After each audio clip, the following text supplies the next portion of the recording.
Ya, jumpa lagi dengan Bu Kakak. Hari ini kita akan melanjutkan materi kita, kelanjutan dari video sebelumnya yaitu tentang cost behavior. Jadi mungkin di sini videonya akan ada sedikit pengulangan dari video terakhir saya tentang cost behavior. Materi yang akan kita bahas di pertemuan kali ini itu terdiri dari 2 materi saja dari 9 materi yang akan dipecah ke dalam 4 video di mana yang kita bahas saat ini itu adalah konsep-konsep atau masalah-masalah atau isu-isu umum atau yang kita umum temukan dalam mengestimasi fungsi biaya.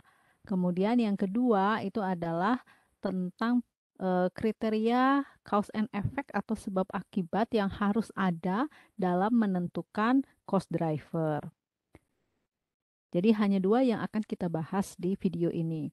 Nah, untuk yang pertama yang kita bahas itu adalah tentang hal-hal yang berkaitan dengan mengestimasi fungsi biaya. Jadi asumsi dasar terkait fungsi biaya yaitu yang pertama dia eh, mengandung satu cost driver atau pemicu biaya. Jadi hanya ada satu. Kemudian yang kedua, fungsi biaya bersifat relevan dan dia berada di rentang yang relevan atau relevan range. Nah, untuk single cost driver atau satu pemicu biaya ini, jadi di sana dalam fungsi biaya itu perubahan atau variasi dari total biaya suatu objek biaya itu hanya disebabkan oleh sebuah cost driver. Jadi dalam fungsi biaya yang sederhana yang kita pelajari itu asumsinya adalah pemicu biayanya hanya satu. Pergerakan atau perubahan biaya disebabkan hanya akibat satu cost driver. Itu asumsi dasarnya. Nah, di sini misalnya contohnya biaya yang kita lihat itu adalah biaya telepon atau total biaya telepon. Apa yang menyebabkan biaya telepon itu berubah atau meningkat misalnya itu karena jumlah panggilan telepon yang kita lakukan itu bertambah banyak sehingga pemicu biaya dari total biaya telepon itu adalah jumlah panggilan, jumlah menit panggilan telepon. Selanjutnya asumsi yang berkaitan dengan fungsi biaya yang bersifat linier. Jadi di sini maksudnya fungsi biaya itu yang berada di rentang yang relevan itu dia sifatnya linier.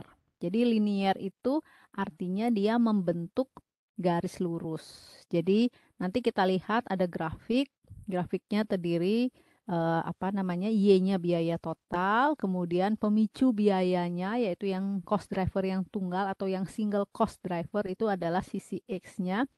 Hubungan dari kedua variabel ini itu membentuk garis lurus.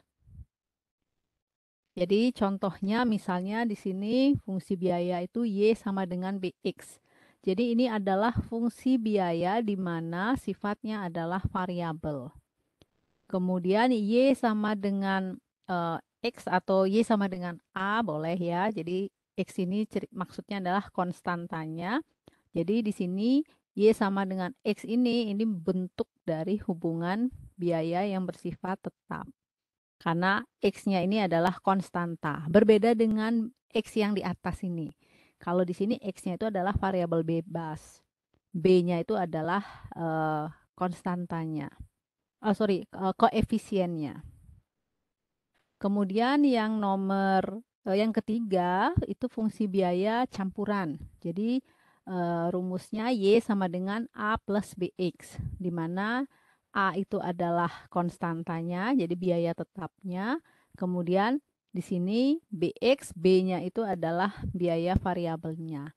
Jadi ini ada kesalahan ya, ini sebenarnya Y sama dengan A. Boleh sih disimbolkan X, tapi kita terbiasa X itu adalah variabel bebas. Jadi supaya tidak bingung, ini maksudnya Y sama dengan A. Nah, ini contoh fungsi biaya linier. Jadi gambaran dari fungsi biaya linier. Jadi ingat biaya linier artinya itu garisnya lurus, tidak ada patahannya, bengkoknya itu tidak ada. Jadi di gambar 1, ini kita lihat dia merupakan gambar grafik biaya variabel. Jadi garisnya miring dan mengenai titik nol. Jadi di sini Biaya telepon itu dipengaruhi oleh jumlah menit telepon yang kita lakukan. Kemudian yang kedua, ini adalah grafik biaya tetap. Jadi kalau kita lihat dari pergerakan jumlah biaya telepon, ternyata biaya teleponnya itu tetap, dia tidak berubah, yaitu sebesar 10.000. Jadi 10.000 ini adalah konstantanya. Jadi di sini garisnya flat dan tidak ada patahannya, tidak ada gerakan atau gelombangnya. Jadi ini garisnya linier. Kemudian grafik ketiga itu menunjukkan gambar grafik biaya campuran. Jadi biaya campuran artinya dia mengandung unsur biaya tetap, yaitu garis putus-putus ini. Ini adalah biaya tetapnya. Kemudian dia juga mengandung unsur biaya variabel yang miring ini. Jadi dalam biaya campuran komponennya itu campur ya, ada tetap dan ada variabel. Jadi titik mulainya garis biru ini tidak dimulai dari titik 0. Dia mulainya dari angka 3.000. Jadi itu menunjukkan ada unsur biaya tetapnya. Secara total gambar garis ini adalah menunjukkan garis biaya campuran. Jadi garisnya seperti biaya variabel ini. Tetapi kalau biaya variabel dia mulai dari titik 0. Kalau biaya campuran dia tidak mulai dari titik 0.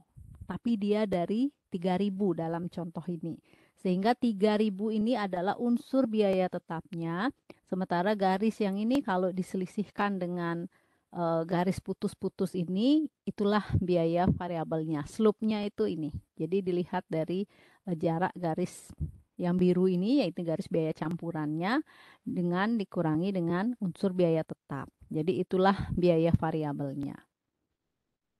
Nah, sekarang bagaimana cara kita membuat atau mengestimasi atau memperkirakan fungsi biaya? Jadi untuk membuat fungsi biaya, kita membutuhkan informasi di masa lalu. Jadi biaya di masa lalu kita akan gunakan untuk membuat fungsi biaya. Di sini misalnya manajer bisa menggunakan estimasi biaya untuk memahami apa sih yang membuat biaya marketing itu berubah dari tahun ke tahun. Jadi dia ingin membuat suatu fungsi biaya untuk melihat pemicu biaya marketing.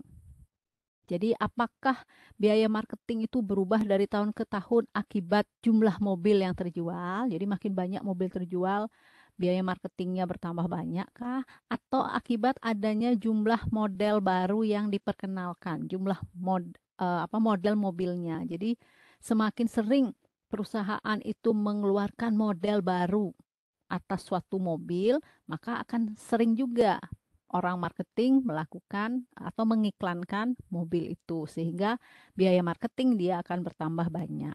Nah, selain kita bisa mengestimasi fungsi biaya marketing, kita juga akan mengetahui komponen biaya tetap dan biaya variabelnya dari fungsi biaya itu. Jadi kita tahu berapa tetap, berapa variabel.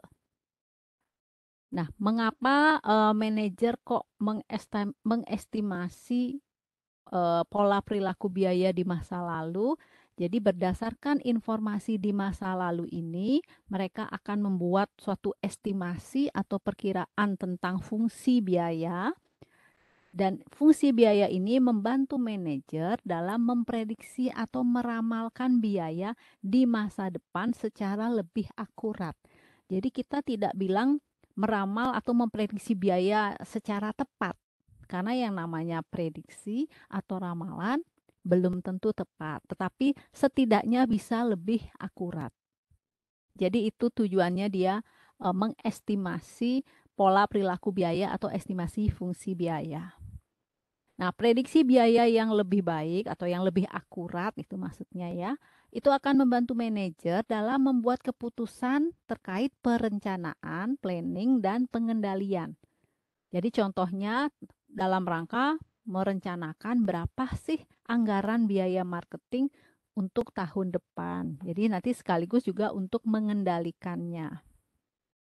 Nah, hal-hal lain yang berkaitan dengan perilaku biaya yang perlu diperhatikan. Jadi yang pertama, objek biayanya, rentang waktu, jadi ada rentang waktu dan juga ada rentang relevan. Jadi biaya atau perilaku biaya selalu dikaitkan dengan objek biaya.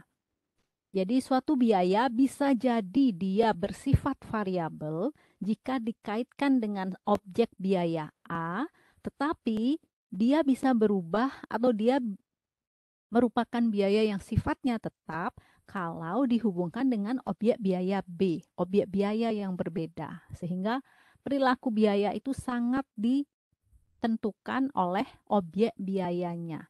Di sini contohnya, biaya sewa truk angkut. Dia akan bersifat variabel kalau kita kaitkan dengan jumlah truk yang kita miliki.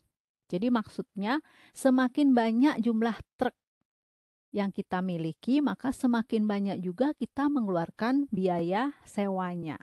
Kalau satu truk sewanya 1 juta, kalau 2 truk kita mengeluarkan biaya sewa 2 juta. Jadi objek biayanya itu dikaitkan dengan jumlah truk yang dimiliki. Kemudian contoh yang berbeda, sama-sama masih biaya sewa truk, tetapi di sini sifatnya biaya itu akan bersifat tetap jika kita lihat dengan jumlah kilometer yang ditempuh truk selama tahun itu. Jadi berapapun jumlah kilometer yang ditempuh oleh truk, biaya sewa truknya tetap, dia tidak berubah. Sehingga di sini kita kaitkan dengan jumlah kilometernya.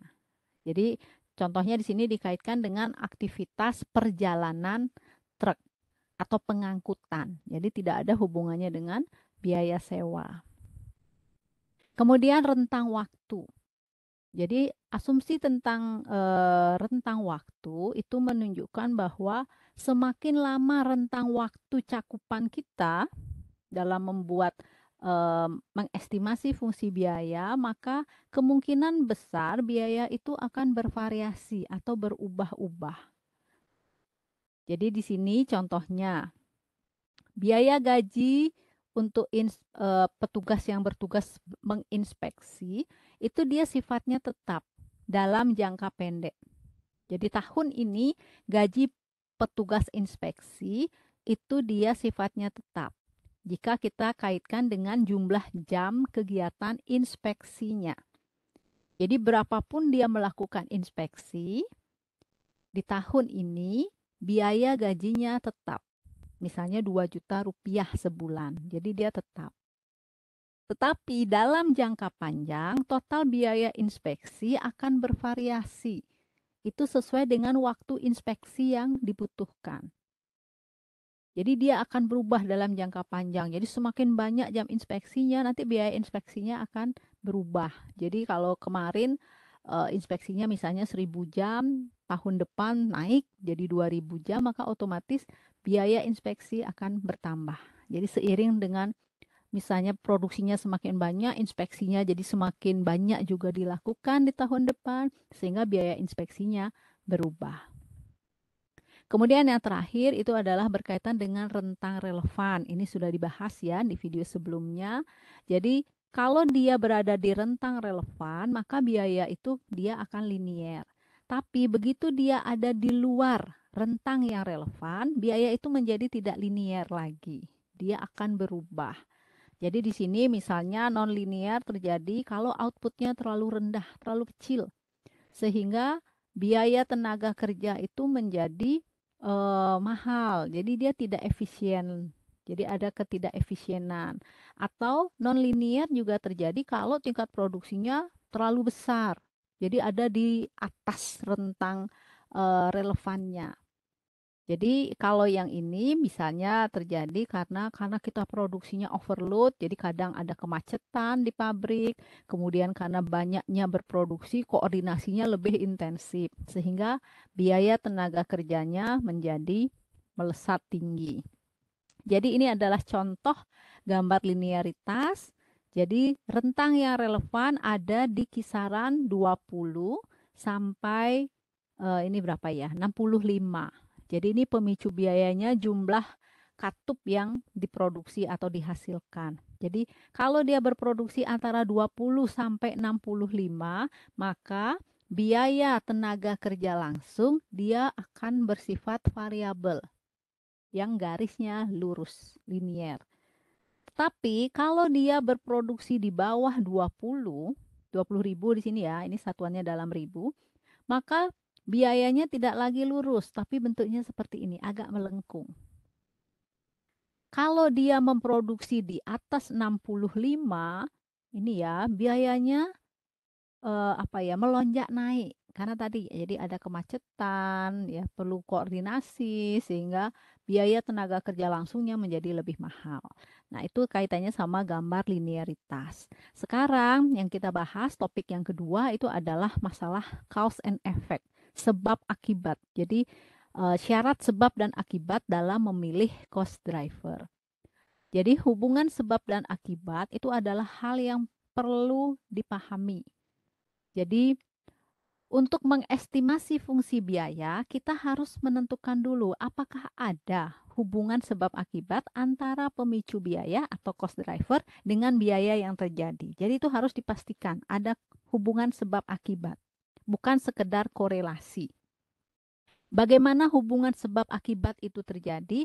Ada 3 cara mengapa kok hubungan itu terjadi. Jadi yang pertama, ada hubungan fisik antara biaya dan pemicu biaya. Jadi kita bisa melihatnya dari fisiknya, penelusuran fisik. Jadi di sini contohnya biasanya yang dipakai sebagai cost driver untuk hubungan fisik itu adalah jumlah unit yang diproduksi. Di sini contohnya adalah bahan baku. Kalau kita ingin memproduksi lebih banyak, maka kita bisa lihat secara fisik bahwa bahan baku yang diperlukan juga lebih banyak. Sehingga otomatis biaya bahan baku juga lebih tinggi. Jadi itu namanya ada hubungan fisik. Ini yang tadi ya, biaya bahan baku akan meningkat jika unit yang diproduksi meningkat. Kemudian cara yang kedua, sebab akibat bisa terjadi akibat adanya kontrak.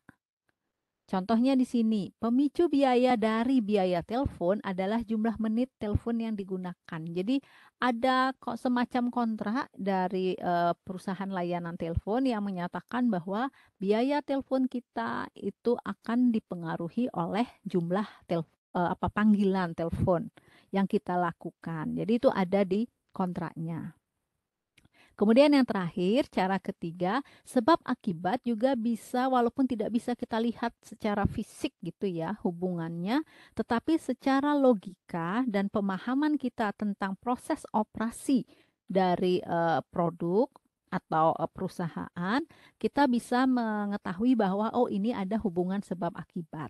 Contohnya misalnya kita menggunakan jumlah spare part atau komponen sebagai pemicu biaya desain. Jadi sekarang biayanya itu adalah biaya desain. Spare part sebagai pemicu biayanya.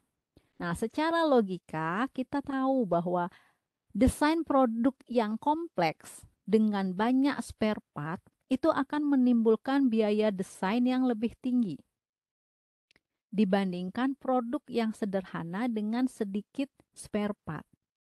Jadi secara logika kita paham seperti itu. Contoh analoginya dalam kehidupan sehari-hari misalnya puzzle.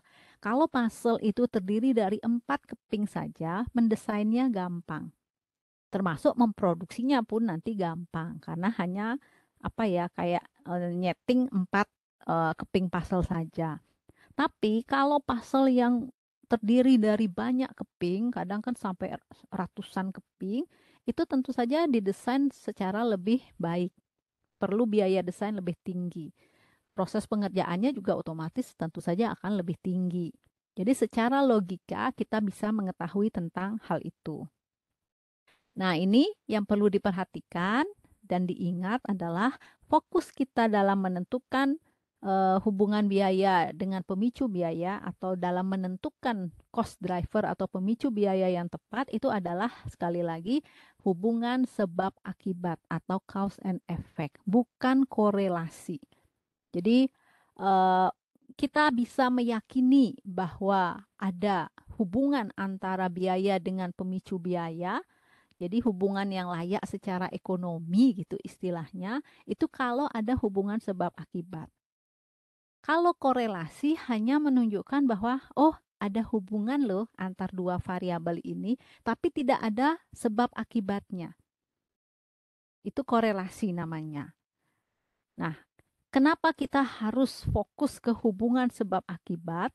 Karena data kita di masa lalu, masa sekarang dengan masa yang akan datang itu kan berbeda. Jadi jumlah produksi baju kita bulan lalu beda dengan bulan ini, beda juga untuk bulan yang akan datang. Sehingga kita harus pastikan bahwa sekalipun jumlah produksinya berbeda, tetapi pemicu biayanya itu memang sesuatu hal yang benar itu, yang sama. Jadi contohnya biaya bahan baku itu berubah karena jumlah baju yang dihasilkan, pemicu biayanya. Jadi bulan lalu kalau misalnya kita produksi 10 baju perlu biaya 10.000. Bulan ini kalau produksi bajunya 20, nah pemicu biayanya adalah kain ya 20.000. Begitu juga bulan depan misalnya 30 baju berarti 30.000. Jadi sekalipun datanya berubah, tetapi pemicu biayanya kita tahu pasti yang itu, dia pasti bergerak mengikuti jumlah baju yang diproduksi. Nah, ini contoh hubungan cause effect versus correlation. Pengaruh biaya bahan baku dan tenaga kerja terhadap total biaya produksi.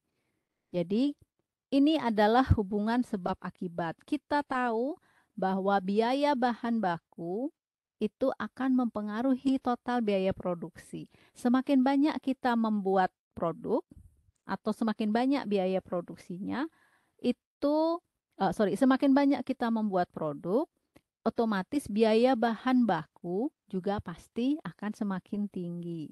Jadi, itu mempengaruhi total biaya produksi. Nah, biaya produksi ini akan meningkat. Jadi ini sama dengan penjelasan tadi ya. Biaya produksi akan meningkat jika biaya bahan baku dan tenaga kerja meningkat. Jadi ini adalah hubungan sebab akibat. Jadi kayak jika, maka. Nah, sekarang biaya bahan baku dan biaya tenaga kerja itu memang berkorelasi.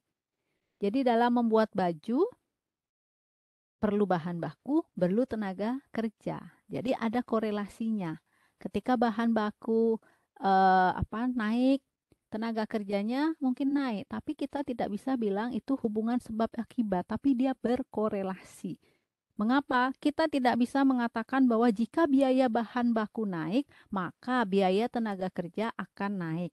Itu tidak ada, tapi dia hanya sifatnya berkorelasi saja, bukan sebab akibat. Nah, itu saja video kita hari ini. Video berikutnya kita akan membahas bagaimana sih cara mengestimasi biaya atau membuat fungsi biaya. Apa saja langkah-langkah yang kita perlukan dalam mengestimasi fungsi biaya, kemudian bagaimana mengevaluasi dan memilih pemicu biaya. Terima kasih, kita jumpa di video berikutnya.